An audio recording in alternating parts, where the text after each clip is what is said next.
तैयार हो, तैयार हो, तैयार हो, तैयार है।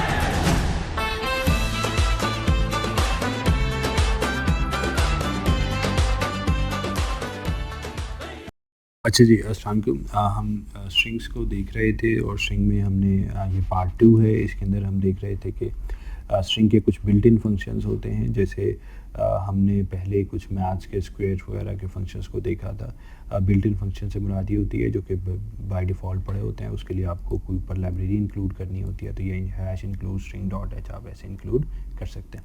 अच्छा, एक फंक्शन है स्ट्रिंग लेंथ। स्ट्रिंग लेंथ का फंक्शन क्या करता है, ये आपकी एरे है, ठीक है, ये आपकी एरे का नाम है, किसी एरे का नाम है, आपने उस फंक्शन को पास की तो ये आपको क्या रिटर्न कर देगा कि इसके अंदर कितने कैरेक्टर्स हैं।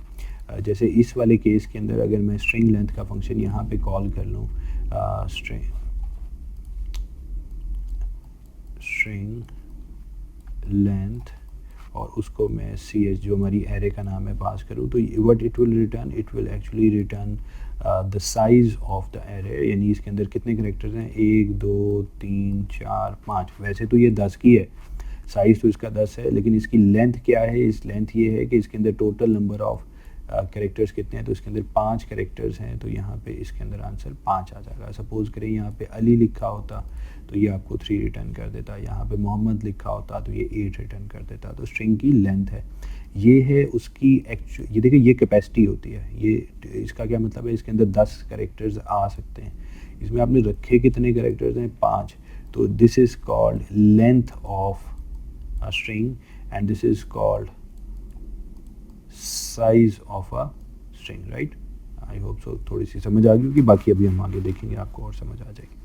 अच्छा, बाकी हमारे पास इसके अलावा और फंक्शन होता है। स्ट्रिंग कॉपी का एक फंक्शन होता है, वो क्या करता है, लेट्स सपोज इसके अंदर अदील लिखा हुआ था, S2 के अंदर शबीर लिखा हुआ था, तो शबीर को उठाएगा और अदील को ओवरराइट कर देगा, ठीक है। S2 को क्या करेगा, अदील को ख़त्म करके वहाँ पर शबीर लिख देगा, ठीक है। तो S2 में भी शबीर आ जाएगा और S1 में भी शबीर आ जाएगा। Copies S2 to S1। ये एक और फंक्शन है स्ट्रिंग कैट, इसका मतलब होता है कनकैटिनेशन। str मीन स्ट्रिंग, हर एक के अंदर str मिलेगा, ठीक है। आगे क्या लिखा है, कैट है। कैट का मतलब है कनकैटिनेशन, यानी इसमें अदील पड़ा था, इसमें शबीर पड़ा था, तो जो कुछ भी इसके अंदर पड़ा था वो इसके एंड पर आ जाएगा, यानी जो कुछ यहाँ लिखा हुआ था S1 के एंड पर, यहाँ पे लेट्स सपोज यहाँ पे अदील लिखा हुआ था, इसके अंदर शबीर, S2 के अंदर शबीर पड़ा हुआ था, तो वो शबीर इसके एंड पर आ जाएगा, ठीक है। तो ये अदील शबीर बन जाएगा। तो S1 के अंदर अब क्या आ जाएगा, अदील शबीर। यहाँ पे लेट्स सपोज अली पड़ा था, यहाँ मोहम्मद पड़ा था, तो ये अली मोहम्मद हो जाएगा। यहाँ पर पाकिस्तान था, यहाँ जिंदाबाद था, तो ये अब S1 क्या बन जाएगा, पाकिस्तान जिंदाबाद, ठीक है। ओके, इसमें क्या कर रहा है, ये ओवरराइट कर रहा है और ये उसके एंड पर कॉपी कर रहा है, आसान सी बात है। अच्छा, ये अगेन कुछ फंक्शंस हैं, इसको बाद में हम देख लेंगे। स्ट्रिंग कंपैरिजन, ये अगेन एक इंपॉर्टेंट फंक्शन है। ये क्या करता है, इन दोनों स्ट्रिंग्स का आपस में कंपैरिजन करता है।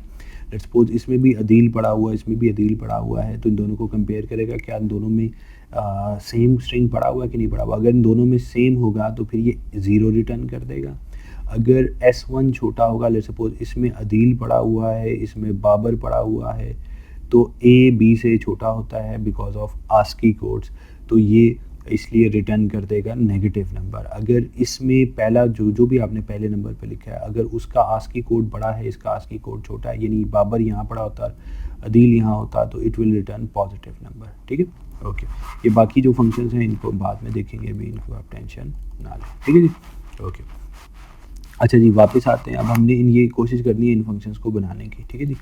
अच्छा जी, index equals to 0, index is less than 5, index plus plus, ये हम जैसे याद कर रहे हैं। इसमें क्या होता था, अगर मैं CH को प्रिंट करा रहा हूँ तो CH कितनी दफ़ा प्रिंट होगा, CH जितनी दफ़ा ये लूप चलेगी, और ये लूप कितनी दफ़ा चल रही है, 0 1 2 3 4 पे चलेगी, तो ये 5 दफ़ा लूप चलेगी, और 5 पे नहीं चलेगी तो बाहर आ जाएगी, ठीक है।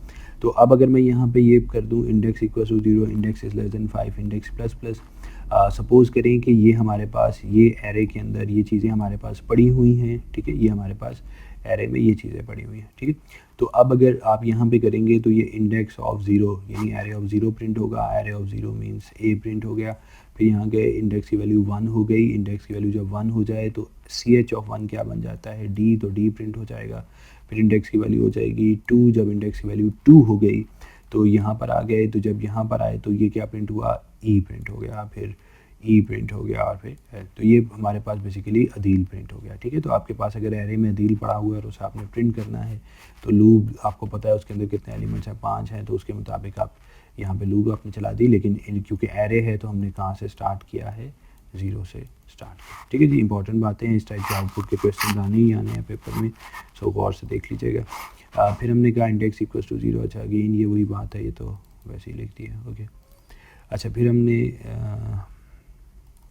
इसके हिसाब से देख लेते हैं, अगर मैं एरे ऐसे इनिशियलाइज़ करता हूँ तो इस एरे में टोटल हमारे पास अगेन कितने एलिमेंट्स हैं, 3 एलिमेंट्स हैं, तो इसके अंदर क्या चला गया, ए, एल एंड आई। ठीक है, लेकिन इसकी कैपेसिटी कितनी थी, 10 थी, तो इसलिए हिसाब से आप देखें तो ये हमारे पास 10 एलिमेंट्स थे।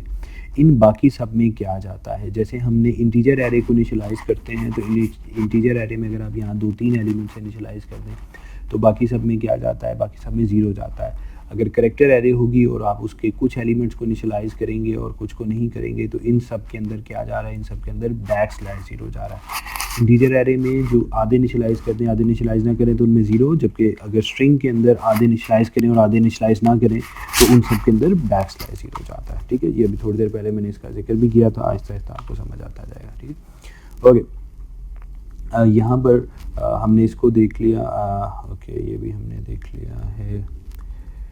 अच्छा, अगर ये सिचुएशन हो जाए, आप यहाँ पर कुछ भी ना लिखें, ये इंपॉर्टेंट बात हो रही है, अगर आपने यहाँ पर इनिशियलाइज़ नहीं की अपनी एरे, ये जगह आपने खाली छोड़ दी, तो बाय डिफ़ॉल्ट वो क्या करेगा, यहाँ पे चेक करेगा कि अगर आप इनिशियलाइज़ कर रहे हैं तो दैट इज़ अलाउड, अगर आप इनिशियलाइज़ भी नहीं कर रहे तो दिस इज सिंटैक्स एरर।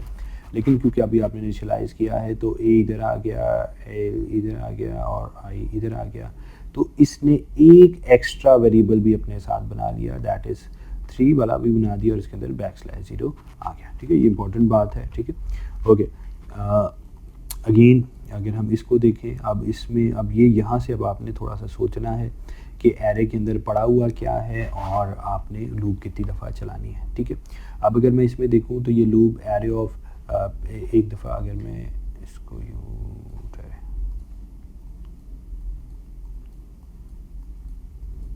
अगर इसके अंदर हम देखें तो इसमें पड़ा हुआ क्या है, ए, एल, आई। ठीक है, और ये 0 पे, 1 पे और 2 पे, 3, 4, 5 एंड 6। ठीक है, तो मैं लिखता बहुत खूबसूरत हूँ, ओके। अच्छा, यहाँ पर अगर हम देखें तो ये पहली दफ़ा क्या प्रिंट करेगा, ch ऑफ 0, ch ऑफ 0 पे क्या पड़ा है, a प्रिंट हो जाएगा, फिर इंडेक्स की वैल्यू 1 हो जाएगी, ये l, फिर i, फिर जब इंडेक्स की वैल्यू हमारे पास 3 हो जाएगी तो फिर क्या होगा, यहाँ पे \0 पड़ा है तो ये तो \0 आ गया, फिर यहाँ पर भी क्या पड़ा है, \0 पड़ा है तो ये भी \0। तो हमें यार ये लूप तो 3 दफ़ा नहीं चलानी चाहिए थी, 5 दफ़ा क्यों चलाई है। 5 दफ़ा तो तब चलाते जब हमारे पास जो लूप है वो उसमें 3 एलिमेंट्स होते, तो एरे के अंदर 3 एलिमेंट्स होते तो 3 दफ़ा चलाएं, 5 एलिमेंट्स है तो 5 दफ़ा चलाएं। This is something very important. तो लूप को जब हमने थोड़ा सा कंट्रोल करने की कोशिश करनी है। ठीक है, अब इसमें अब यहाँ पर मैंने जो लूप है वो 0 से लेकर 3 तक चलाया है। ठीक है, तो 0, 1, 2, 0, 1 एंड 2। ठीक है, ये एरे 0, एरे 1 एंड एरे 2। ठीक है, ओके। तो लूप हमारी कहाँ तक चलनी चाहिए थी, 3 तक चलनी चाहिए थी। But if you remember while loop क्या थी, किस लिए हम यूज़ कर रहे थे, तो ये यहाँ पर जो हम लूप चला रहे हैं वो इंडेक्स पे क्यों चला रहे हैं, इसमें जो काम के वेरिएबल्स हैं, ये इंपॉर्टेंट बात है कि जो चीज़ आप प्रिंट करना चाह रहे थे, ए, एल, आई, राइट, यही करेक्टर्स हैं। इसको या इससे आगे वाले करेक्टर्स को आपको प्रिंट करने की ज़रूरत नहीं है। इस केस में आप देखें ना, चाहे ये इतनी बड़ी एरे हो चाहे इतनी सी एरे हो, ये काम के करेक्टर्स तो 3 है ना, ये आगे वाले तो चीज़ें प्रिंटिंग के लिए नहीं हमें चाहिए। इस केस में भी इस केस में हमारे पास ये काम के करेक्टर्स थे, यहाँ पर वो दोनों क्या पड़ा हुआ है। लेकिन अगर यहाँ पर हमने कोई ख़ास करेक्टर रखा हुआ हो तो उसका हमें क्या फ़ायदा हो सकता है। हम वाइल लूप को अगर याद कर लें कि वाइल लूप में क्या होता था, यहाँ हम कंडीशन लिखते थे और यहाँ पे हम उसकी बॉडी बना लेते थे और इंक्रीमेंट डिक्रीमेंट स्टेटमेंट यहाँ पर, सॉरी इनिशियलाइजेशन स्टेटमेंट यहाँ पर और इंक्रीमेंट डिक्रीमेंट स्टेटमेंट हम यहाँ लिख लेते थे। ठीक है जी, तो उसी को हम यूज़ करेंगे। और यहाँ पर अगर आप देखें तो मैंने क्या कर दिया है, मैंने यहाँ पर जो इंडेक्स है उसको 0 से इनिशियलाइज कर दिया, यहाँ पे इंडेक्स में इंक्रीमेंट हो रहा है और यहाँ कंडीशन इंडेक्स के ऊपर लगी हुई है, ठीक है। तो ये इंडेक्स की वैल्यू 0 है, index less than 10 condition true यहाँ पर आए, ठीक है। इंडेक्स की वैल्यू अभी हमारे पास क्या है 0, तो 0 is less than 10, yes true हो गई। इंडेक्स की वैल्यू फिर 1 हो गई, फिर कंडीशन चेक हुई 2 पे, 3 4 5 6 7 8 9 और 10 पे। 10 जब हो जाएगी तो फिर लूप से बाहर आ जाएंगे, ठीक है। ये इंपॉर्टेंट बात थी। अब हम अगर इसको हटा लें और इसके बजाय 20 करते हैं तो ये लूप कब तक चलेगी? ये लूप अगेन डिपेंडेंट है कंडीशन के ऊपर। कंडीशन इसमें हमारी अभी जो कंडीशन हमने लगाई हुई है वो इंडेक्स पे लगाई हुई है, इंडेक्स पे, ठीक है। मैंने आपको एक चीज़ बताई थी, एक चीज़ होता है इंडेक्स और एक होती है वैल्यू। ये किसके ऊपर हैंडल कर रहा है? इंडेक्स के ऊपर। अगर मैं यहाँ पे एरे ऑफ इंडेक्स को लेट सपोज प्रिंट करूँ तो जो भी वैल्यू होगी वो प्रिंट होती रहेगी, ठीक है, ओके। तो अगर हम इसको थोड़ा सा अक्लमंदी से, मैंने आपसे बहुत सारे, अगर आपको याद हो, सवाल पूछे थे कि इंडेक्स क्या होता है और एरे ऑफ इंडेक्स क्या होता है। एरे ऑफ इंडेक्स का मतलब वैल्यू होता है, जबकि इंडेक्स का मतलब इंडेक्स होता है एरे की, ठीक है। तो यहाँ पे 2 का इंक्रीमेंट हो रहा है, पहले ये 0 पे चलेगा, फिर 2 पे, 4 6 8 और 10 पे बाहर आ जाएगा, ठीक है। फिर अगेन इंडेक्स को हमने 0 कर दिया, इंडेक्स इज लेस देन 5, ये 5 दफ़ा लूप चलेगी, 5 दफ़ा लो आ जाए। अब इसको गौर से देखें। अगर जो इम्पोर्टेंट बात थी कि यहाँ पर अदील लिखा हुआ है, इंडेक्स की वैल्यू 0 है, इंडेक्स इज लेस देन 5। अब यहाँ पे हमने ch ऑफ इंडेक्स किया है। जो इंडेक्स की वैल्यू फर्स्ट टाइम क्या होगी? 0 होगी। जब इंडेक्स की वैल्यू 0 होगी तो हम इधर आ जाएंगे। फिर इंडेक्स की वैल्यू जब 1 होगी तो फिर हम इधर आ जाएंगे। जब इंडेक्स की वैल्यू 2 होगी तो हम इधर आ जाएंगे। जब इंडेक्स की वैल्यू 3 होगी इधर आ जाएंगे। 4 होगी तो हम इधर आ जाएंगे, ठीक है। तो ये अदील प्रिंट कर देगा। लेकिन क्या आपको अश्योरिटी है कि इसके अंदर हर दफ़ा 5 ही कैरेक्टर्स का पड़ा हुआ होगा? जो स्ट्रिंग है 5 का लाजमी तो नहीं पड़ा होगा, ठीक है। तो अगर मैं इसकी बजाय यहाँ पे यूं कंडीशन लगा दूँ, ठीक है, कि if array of index equals to G, तो लूप, अच्छा इसमें क्या होगा? क्या ये कंडीशन पहली दफ़ा ट्रू होगी कि नहीं होगी? ये इफ़ की कंडीशन है, ठीक है। एरे ऑफ ज़ीरो पे क्या पड़ा हुआ है? ए पड़ा हुआ है। कंडीशन फॉल्स, तो कंडीशन में ये कंडीशन फॉल्स हो गई। ये इंपॉर्टेंट बात थी। If array of index is not equals to G, ये क्या होगा? ये कब ट्रू होगा? अब एरे ऑफ 0 पर ये बन गया array of 0, and array of 0 पे क्या पड़ा हुआ है? एरे ऑफ 0 पे ए पड़ा है, तो ए is not equals to G, ठीक है। तो कंडीशन हमारी A is not equals to G का क्या मतलब होता है? कंडीशन हमारी ट्रू हो जाएगी, ठीक है। अच्छा, इसी तरह अगर मैं यहाँ पर 1 पे चेक कर लूँ, अब ये जो कंडीशन मैं चेक कर रहा हूँ वो किस पे चेक कर रहा हूँ? इंडेक्स की वैल्यू क्या है? 1, तो this becomes array of 1। What is array of 1? Array of, ये तो 1, इंडेक्स की वैल्यू 1 हो और एरे ऑफ 1 बात करें तो फिर डी बन जाता है। तो D is not equals to G. तो अगर यहाँ पे एरे ऑफ 1 लिखा हो तो array of 1 is not equals to G, तो कंडीशन ट्रू होगी, false, it will be true, right. तो अच्छा ये 1, अच्छा यहाँ जब एरे ऑफ 1 किया तब भी कोई मसला नहीं हुआ, कंडीशन ट्रू। अगर मैं उसको 2 कर दूँ फिर भी कंडीशन 2 पे क्या पड़ा हुआ है? ई, तो फिर भी कोई मसले मसाइल की बात नहीं है। फिर हमने ई किया, फिर हमने 3 किया, तो उस पर भी ई पड़ा हुआ है। अब इस बात से हमें समझ क्या आ रही है, ठीक है। अब अगर मैं यहाँ पर, ये बड़ी इंपॉर्टेंट बात हम करने लगे हैं, यहाँ पर मैंने कंडीशन इंडेक्स पे नहीं लगाई हुई। यहाँ पर मैंने जो कंडीशन लगाई है वो एरे की वैल्यू पे लगाई है, ठीक है ना। याद करते हैं हम कि अगर मैं सी एच ऑफ इंडेक्स करूँ तो इन चीज़ों की बात हो रही होगी। अगर मैं इंडेक्स के ऊपर कंडीशन लगाऊंगा तो वो इन चीज़ों के ऊपर लगेगा। ये इंपॉर्टेंट बात थी, बार बार, ठीक है। इन्हीं दिनों के लिए मैं उस दिन भी आपसे इसके मतलब ढेर सारे सवाल पूछे थे जिस पे 0.25 दिए थे। अच्छा, तो अब मैं यहाँ पर कह रहा हूँ अब इंडेक्स की वैल्यू फर्स्ट टाइम क्या होगी? 0 होगी। ज़बरदस्त हो गया, इंडेक्स की वैल्यू तो 0 होगी, ठीक है। अब ये एरे ऑफ 0 हुआ, फिर ये एरे ऑफ 0 प्रिंट होगा, फिर इंडेक्स की वैल्यू क्या होगी? 1। अच्छा, पहले इसको 1 मिनट स्किप करते हैं। इंडेक्स की वैल्यू फर्स्ट टाइम 0 होगी, फिर इंडेक्स की वैल्यू 1 हो जाएगी, फिर 2 हो जाएगी, 3 4 5 6। अगर लूप चल रही है तो इंडेक्स की वैल्यू में इंक्रीमेंट होता रहेगा। और कहाँ से स्टार्ट है? 0 से। तो ये पहले ch ऑफ 0 प्रिंट होगा, फिर ch ऑफ 1, फिर ch of 2, ch of 3, ch of 4 and so on.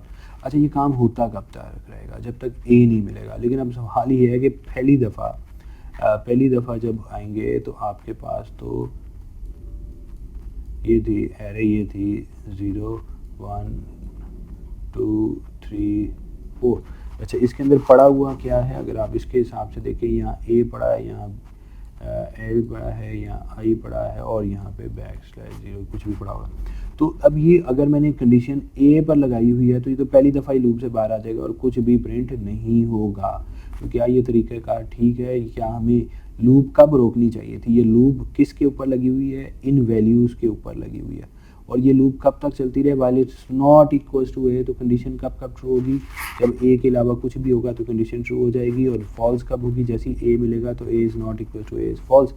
तो ये लूप चलती रहती। अगर यहाँ पर ए ना होता, यहाँ पे बी होता, तो ये बी एल आई प्रिंट हो जाता। और ये कब रुकती? लेट्स सपोज यहाँ पे के पड़ा है, यहाँ पी पड़ा है, यहाँ ए पड़ा है, यहाँ जे पड़ा है, तो क्या प्रिंट होता?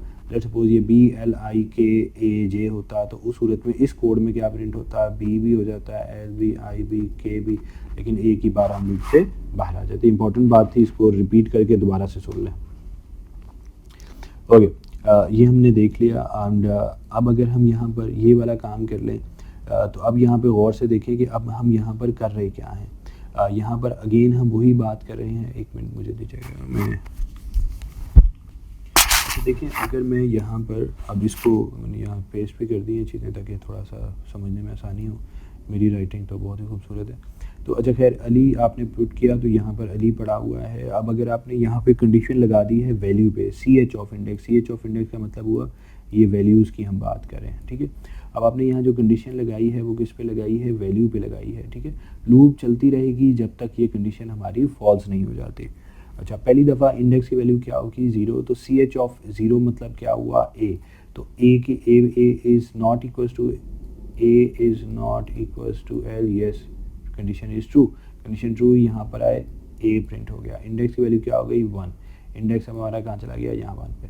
अब ये हमने बात की c h of index means ये आ गया l is not equals to L, yes, that is false. तो लूप से बाहर आ गए। तो ए तो प्रिंट हो गया, ए के अलावा और कोई चीज़ प्रिंट नहीं हुई। सपोज़ करें, हम यूँ सपोज़ करते हैं कि यहाँ पर लेट्स सपोज़ पड़ा होता, यहाँ पड़ा होता पी के जे एल टी यू। तो अब आपके ख्याल में आउटपुट क्या आती? पहली दफ़ा इंडेक्स की वैल्यू 0 होनी थी, फिर 1 2 3 4 अगर लूप चलती रहे तो एरे ऑफ 0 क्या है? एरे ऑफ 0 ए है, A is not equals to L, yes, A print हो जाता है। फिर ये हो जाता है P is not equals to L, true, K is not equals to L. तो अब ये J is not equals to L, true, फिर L is not equals to L, false, फिर लूप से हम बाहर आ जाते हैं, ठीक है। ओके, सो ये जो वेरिएबल्स आप अभी तक हमें जो समझ आ रही है, जो वेरिएबल्स आप इधर रखेंगे, जब तक वो नहीं मिल जाता ये लूप बार बार चलती रहेगी। और कहाँ से चलती रहेगी? इंडेक्स इक्वल्स टू 0 से।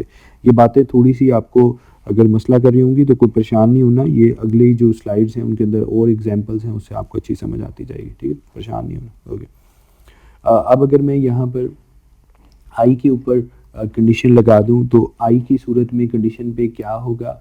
आई की वैल्यू यहाँ पर आ गए। तो अब जो एरे ऑफ, ये अगेन हम बात किसकी कर रहे हैं? हम बात कर रहे हैं सी एच ऑफ इंडेक्स की। तो सी एच ऑफ इंडेक्स से मुराद ये वाली वैल्यूज़ होती हैं, ना कि इंडेक्स, ठीक है। तो लूप कंडीशन किस पे लगी हुई है? सी एच ऑफ इंडेक्स पे। तो जब पहली दफ़ा इंडेक्स की वैल्यू 0 होगी तो एरे ऑफ 0 मीन्स ए, तो आपके पास ए प्रिंट हो जाएगा। फिर हम यहाँ से इंडेक्स की वैल्यू 1 हो गई, तो फिर हमने कहा एरे ऑफ 1। तो एरे ऑफ 1 क्या है? L is not equals to i, yes, true, तो एल भी प्रिंट हो गया। फिर हम ऊपर गए, इंडेक्स की वैल्यू हो गई 2। तो जब इंडेक्स की वैल्यू 2 हुई तो this becomes array of index. Array of index means i is not equals to i, that is false, तो ये प्रिंट हुआ। अगेन ए एल प्रिंट हुआ। जब आपने यहाँ कंडीशन में आई लिख दिया तो आई से पहले वाले सारे कैरेक्टर्स प्रिंट हो गए, आई के बाद कंडीशन रुक गई, ठीक है, इंपॉर्टेंट बात है। सो अभी हमें लेकिन हमारा जो नाम था, अगर मैंने ए रखा था तो ए के बाद कुछ नहीं प्रिंट हुआ। अगर मैंने यहाँ एल लिख दिया तो एल से पहले वाला तो प्रिंट हो गया, उसके बाद वाली चीज़ें नहीं प्रिंट हुई। तो इसीलिए आई लिखते हैं तो भी गड़बड़ आ जाती है। तो हमें ये तो काम के कैरेक्टर्स थे ना, ये जो काम के कैरेक्टर्स थे 3, तो हमें इनके ऊपर तो लूप नहीं रोकनी। हमें लूप तब रोकनी चाहिए जब काम के कैरेक्टर्स ख़त्म हो जाए। तो जैसे हम कहते हैं ना कि हम एक निशानी रख लेते हैं, हम निशानी ये रख लेते हैं कि जैसे ही कोई हमारे काम के कैरेक्टर्स ख़त्म हो जाएं तो उसके बाद हम एक और ख़ास कैरेक्टर रख लेंगे। और मैंने यहाँ क्या रख दिया? अली @ राइट। अब जब मैंने यहाँ पे ये लिख दिया तो उससे अफेक्ट क्या होगा, उससे अफेक्ट ये हुआ कि सपोज़ करें कि ये हमारे पास पड़ा हुआ था और फॉर एग्ज़ाम्पल मैं आपके लिए इसको यहाँ प्लेस भी कर देता हूँ, ठीक है। अब ये CH(0) एग्जीक्यूट होगा, CH(1) एग्जीक्यूट होगा, CH(2), CH(3), CH(3) पे जब @ आएगा, @ is not equal to @ condition हमारी फॉल्स हो जाएगी और हम लूप से बाहर आ जाएंगे, ठीक है। सो इसलिए अब हमारा जो काम का चीज़ें थी, अली जो प्रिंट होना चाहिए था वो प्रिंट हो गया, @ हमें नहीं चाहिए था तो ये हो गया। तो हमारा ज़बरदस्त काम नहीं हो गया कि क्योंकि अगर हम यहाँ पे A, L या I के ऊपर कंडीशन लगाते हैं तो वो इसके अंदर हमारे लिए काम के करेक्टर्स थे, वो करेक्टर्स हम चाहते थे प्रिंट हो, इसलिए हमने जो हमारा एक्चुअल स्ट्रिंग था उसके एंड पर अली @ डाल दिया ताकि उसके हमें जो लूप लगानी है वो वैल्यू पे लगा लेंगे। यार ये सारे करेक्टर 0 से लेकर सारे करेक्टर्स प्रिंट करते रहो, कब तक प्रिंट करते रहो, जब तक ते @ नहीं आ जाता। लेकिन प्रॉब्लम ये है कि अब अगर आपको कहे find total number of elements find out करें, तो टोटल नंबर ऑफ़ एलिमेंट्स हम कैसे फाइंड आउट कर सकते हैं, हम काउंटर लगा सकते हैं। अगर मैं यहाँ पे लूप चला रहा हूँ तो लूप जब मैं चलाऊँगा तो हमें ये पता है कि लूप चलाते हुए हमने अब इस चीज़ को मद्देनज़र रख रहे हैं, इसमें अगर हमारे पास यही डाटा मौजूद है फॉर एग्ज़ाम्पल जैसे ऊपर हमने लिख दिया है, तो उस सूरत में यहाँ पर अली @ पर आता था, ALI प्रिंट होगा, @ की बार हम लूप से बाहर आ जाएंगे। और @ से हमारी मुराद क्या है, इंडेक्स की वैल्यू फर्स्ट टाइम 0 होगी, फिर इंडेक्स की वैल्यू हमारे पास 1 हो जाएगी, फिर 2 हो जाएगी, फिर 3 हो जाएगी। तो जब हम लूप से बाहर आएंगे तो ALI तो प्रिंट हो जाएगा, एरे ऑफ इंडेक्स तो प्रिंट होता रहेगा वैल्यू पे, और कंडीशन भी एरे ऑफ इंडेक्स पे लगी हुई है। लेकिन जब इंडेक्स भी तो इंक्रीमेंट तो हो रहा है ना, तो जब लूप से बाहर आएंगे तो इंडेक्स की वैल्यू क्या होगी, 3 होगी। अच्छा, इंडेक्स की वैल्यू क्या होगी, 3 होगी। एरे ऑफ इंडेक्स की वैल्यू क्या होगी, @ और इंडेक्स की वैल्यू होगी 3। ये इंपॉर्टेंट बात है, इसको याद रखना है, ठीक है। इसको भी किसी और एग्जांपल में भी देखते हैं। अच्छा, अगर मैं यहाँ पर ये कर लूँ कि अच्छा इस सूरत में अच्छा यहाँ पर इंक्रीमेंट पहले हो रहा है, ये अगेन इम्पॉर्टेंट बात है कि क्या हमें इंक्रीमेंट पहले करना चाहिए या पहले प्रिंट करना चाहिए। अगर सपोज़ करें यहाँ पर हमारे पास सपोज़ करें हमारे पास ये चीज़ आ गई है, तो अब हम क्या करें, अब यहाँ पर हमने किया क्या है, हमने यहाँ पर इंडेक्स में इंक्रीमेंट पहले कर दिया है, तो इंडेक्स की वैल्यू फर्स्ट टाइम क्या होगी, 0। इंडेक्स की वैल्यू क्या थी, 0। कंडीशन यहाँ पे चेक हुई है इसके ऊपर एरे ऑफ 0 पे, ठीक है। लेकिन इसमें आपने इंक्रीमेंट किया, अब हम कहाँ चले गए हैं, यहाँ चले गए हैं, इंडेक्स में इंक्रीमेंट हो गया, इंडेक्स की वैल्यू 1 होगी। अब अगर आप प्रिंट कराएंगे तो क्या प्रिंट होगा, एरे ऑफ इंडेक्स मीन्स ये प्रिंट होगा, ए नहीं प्रिंट होगा, ठीक है। फिर ऊपर गए, फिर इसको चेक किया, ये @ तो नहीं है, फिर यहाँ पर आया और ये काम आगे यूँ चलता रहेगा। तो ये तरीका ठीक नहीं है, तो जिसके ऊपर आपने चेक किया प्रिंट उसी को करें, और ये जो इंक्रीमेंट वाला काम है ये बाद में किया करें, ठीक है। ओके, इसी तरह अब ये हमारे पास एक सिचुएशन है, इसमें हमने यूज़र से कोई स्ट्रिंग रीड किया है। क्या अब आपको पता है कि इसके अंदर कितने करैक्टर्स होंगे, आपको नहीं पता कितने करैक्टर्स होंगे, ठीक है। तो यहाँ पर मैंने जो लूप चलाई है वो 0 से चलाई है, और सपोज़ करें उसके अंदर अली पड़ा होता तो ये A को ना प्रिंट करता, L और I प्रिंट हो जाते क्योंकि इंडेक्स की वैल्यू 0 से स्टार्ट हुई है, ठीक है। तो इसको हम मज़ीद आगे इंशाल्लाह देखेंगे पार्ट अगले के अंदर, ठीक है। एंड सी यू सून, खुश रहें, आबाद रहें, अल्लाह हाफ़िज़।